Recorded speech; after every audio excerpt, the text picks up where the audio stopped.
प्रधानमंत्री नरेंद्र मोदी ने की मन की बात कार्यक्रम की 115वीं कड़ी, जिसमें प्रधानमंत्री मोदी ने देश को किया संबोधित।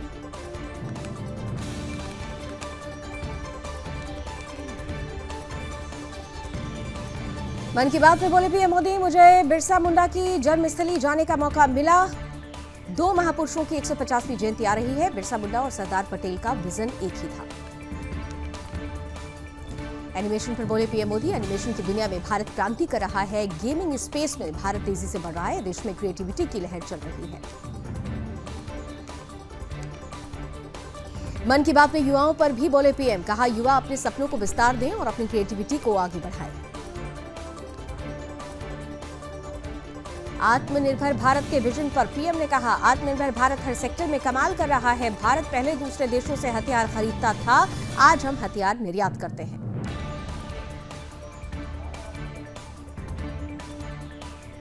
पीएम ने कहा, वोकल फॉर लोकल को बढ़ावा देने की जरूरत। भारत दुनिया का सबसे बड़ा मोबाइल मैन्युफैक्चरर है।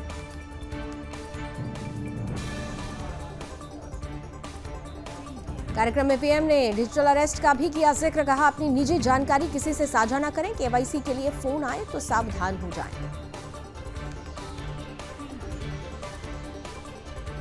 यूपी में बीजेपी नेताओं ने सुना मन की बात कार्यक्रम। भूपेंद्र चौधरी समेत कई बड़े नेता रहे मौजूद। दिल्ली में भी बीजेपी के बड़े नेताओं ने सुना मन की बात कार्यक्रम। बीजेपी अध्यक्ष जेपी नड्डा और हर्ष मल्होत्रा समेत कई मंत्री मौजूद। केंद्रीय मंत्री शिवराज सिंह चौहान ने रांची में सुनी मन की बात कार्यक्रम। झारखंड चुनाव के चलते रांची दौरे पर हैं शिवराज सिंह चौहान। मध्य प्रदेश के सीएम मोहन यादव ने सतना में सुना मन की बात कार्यक्रम। कई अन्य नेता भी साथ में रहे मौजूद।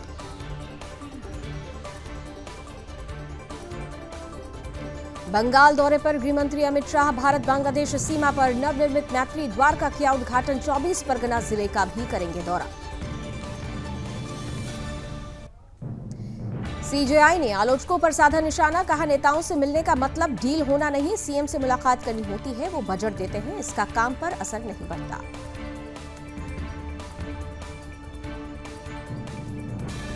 मुंबई के बांद्रा रेलवे स्टेशन पर भगदड़ में 9 लोगों की मौत। प्लेटफॉर्म नंबर 1 पर हुआ हादसा। गोरखपुर एक्सप्रेस के आने पर अफरा तफरी।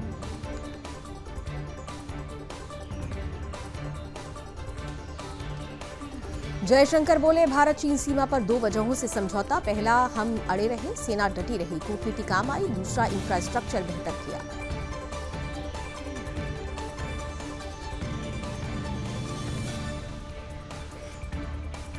वायनाड में प्रचार प्रसार में जुटी प्रियंका वाड्रा। बोली, राहुल और वायनाड के रिश्ते को मजबूत करूंगी।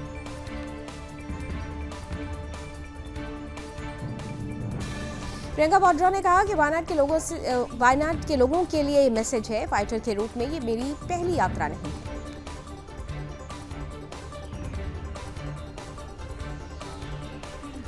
Chief of defence staff general Anil Chauhan और army chief general Upendra Dwivedi ने इन्फेंट्री दिवस पर राष्ट्रीय युद्ध स्मारक पर पुष्पांजलि अर्पित की।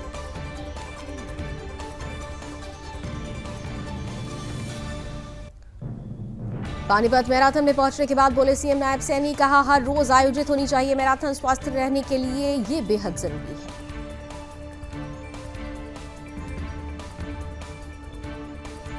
सतना के कामतगिरी मंदिर पहुंचे सीएम मोहन यादव। मंदिर में जाकर की पूजा अर्चना।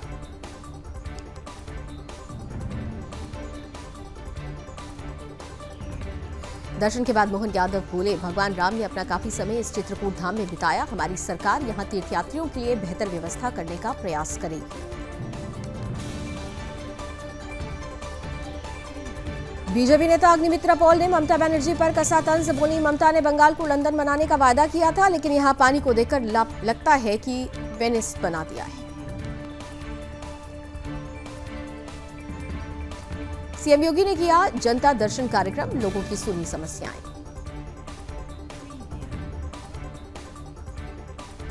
दिल्ली में फिर बिगड़े प्रदूषण के हालात। 400 के पार पहुंचा AQI।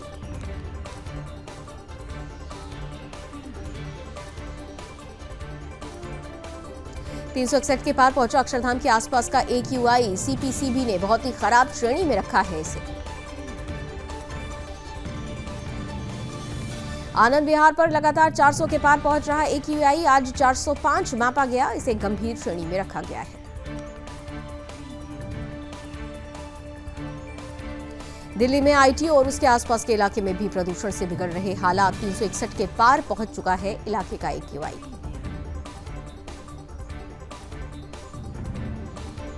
प्रदूषण के खिलाफ दिल्ली को पानी का सहारा। PWD ने कई जगह जल छिड़काव कराकर प्रदूषण कम करने की कोशिश की।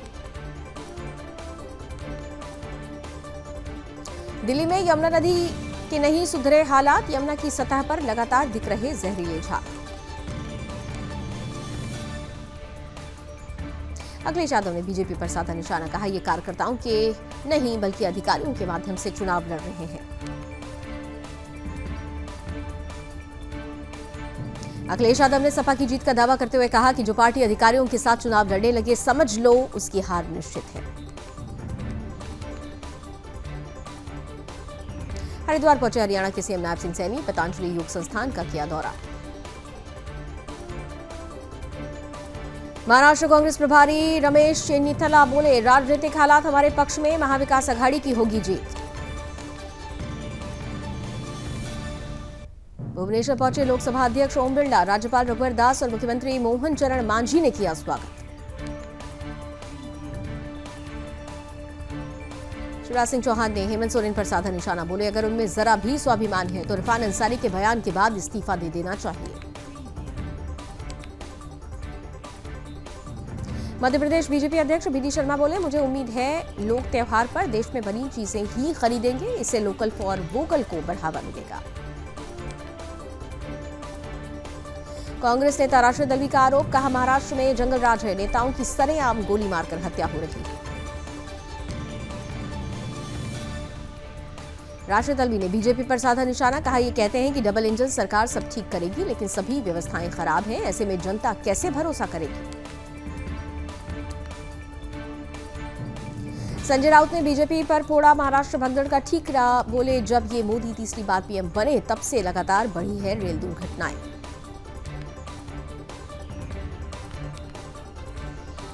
मोहम्मद शहाबुद्दीन की पत्नी हिना शहाब और बेटे ओसामा शहाब राजनीति में हुए शामिल। लालू प्रसाद यादव और तेजस्वी यादव ने दिलाई सदस्यता।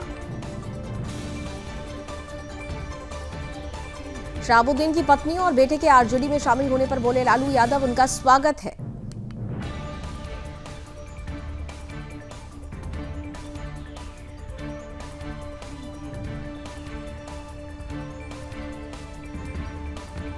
शहाबुद्दीन के परिवार पर बोले तेजस्वी यादव, मुझे विश्वास है इससे सीवान ही नहीं पूरे बिहार में पार्टी को मिलेगी मजबूती। शहाबुद्दीन की पत्नी और बेटे के आरजेडी में शामिल होने पर बोले राजीव रंजन, अच्छी बात है, जिसका मन हो वो शामिल हो सकता है, लेकिन इससे पता चलता है कि हम पर आरोप लगाने वाले भी वही काम कर रहे हैं। डिजिटल अरेस्ट पर बोले कांग्रेस नेता पवन खेड़ा। कहा, आज के समय में ये एक बड़ी चुनौती, सरकार को इस पर काम करने की जरूरत है। पवन खेड़ा बोले, लोगों के पास फेक कॉल आते हैं और वो इसका शिकार हो जाते हैं।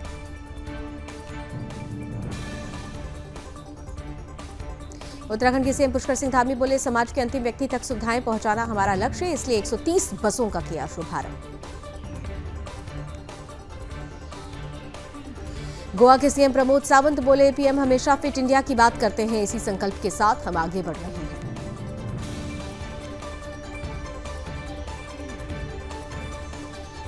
वाराणसी में सीएम योगी ने दी सौगात। संस्कृत छात्रवृत्ति योजना का किया शुभारंभ। विद्यार्थियों को 586 लाख की छात्रवृत्ति का किया वितरण। संपूर्णानंद संस्कृत विश्वविद्यालय में योजना का शुभारंभ। सीएम योगी बोले, ये समारोह हमारी संस्कृति के लिए महत्वपूर्ण है। गरीब छात्रों को छात्रवृत्ति मिलनी चाहिए। काशी में दूर दूर से छात्र अध्ययन करने आते हैं।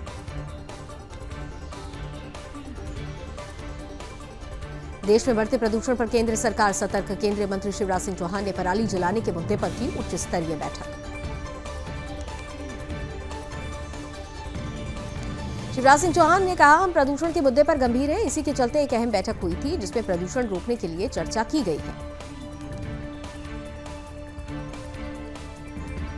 बैठक में शामिल होने के बाद बोले दिल्ली के पर्यावरण मंत्री गोपाल राय, दिल्ली के साथ साथ एनसीआर में आने वाली सभी सरकारों को उठाने होंगे जरूरी कदम।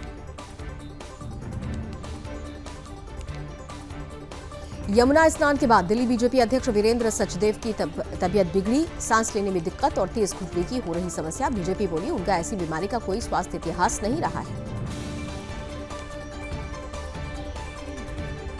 पहलवानों की प्रोटेस्ट पर बृजभूषण का तंज, बोले आज आपस में ही लड़ रहे हैं पहलवान। एक कह रहा है हमने नहीं करवाया, दूसरा कह रहा हमने नहीं करवाया, मैं दुनिया से लोहा ले सकता हूं।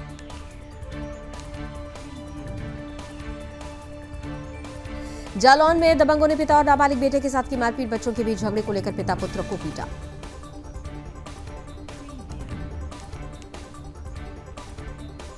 आगरा में नहर विभाग ने कटवाए दर्जनों हरे पेड़, बिना परमिशन पेड़ कटवाने का लगा आरोप, ग्रामीणों ने लकड़ी बेचने का भी लगाया आरोप।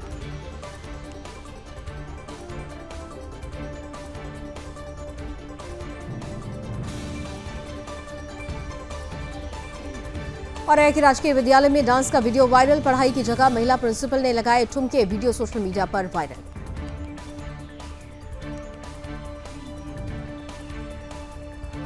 शराब माफियाओं पर पुलिस की छापेमारी में 2 शराब तस्कर 38 लीटर शराब के साथ गिरफ्तार, पुलिस ने 3000 लीटर लाहन भी नष्ट किया। ओडिशा के सीएम मोहन चरण मांझी ने की समीक्षा बैठक, राज्य राहत केंद्र में हुई बैठक में डिप्टी सीएम समेत कई नेता हुए शामिल।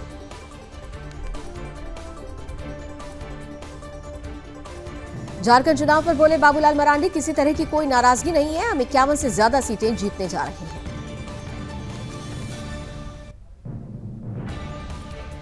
बीजेपी नेता आरपी सिंह ने किया हेमंत बिस्वा शर्मा के बयान का समर्थन, कहा कांग्रेस के नेता खुद ही आरोप लगाते हैं कि उनसे टिकट के लिए पैसे मांगे गए थे।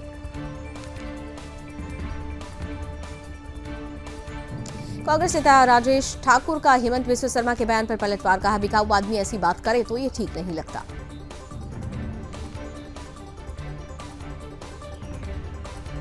राजेश ठाकुर ने कहा जब कोई घोटालेबाज घोटाला करके किसी और का नाम मामले में घसीटता है तो उसका घोटाला उससे छिप नहीं सकता।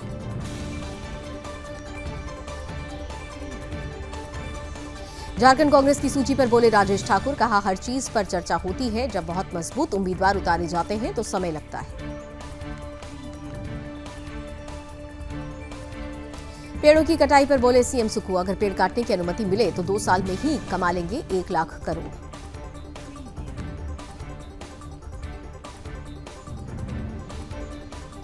सीएम सुक्खू ने हिमाचल के बीजेपी सांसदों पर उठाए सवाल, कहा हम अपने वनों का संरक्षण चाहते हैं लेकिन हमारे 4 सांसद सदन में आवाज नहीं उठाते।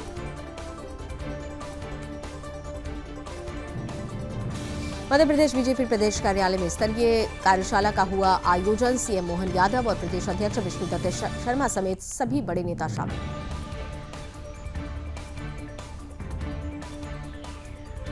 ईरानी सैन्य अड्डों पर इजरायली हमले, सुबह 5 बजे तक मिसाइल फैक्ट्रियों पर दागे गए रॉकेट।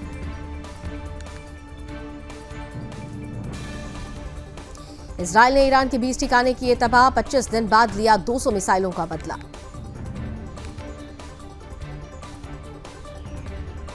इजरायल ने ईरान पर 100 फाइटर जेट्स से किया था हमला, इनमें F-35 फाइटर जेट्स का हुआ इस्तेमाल।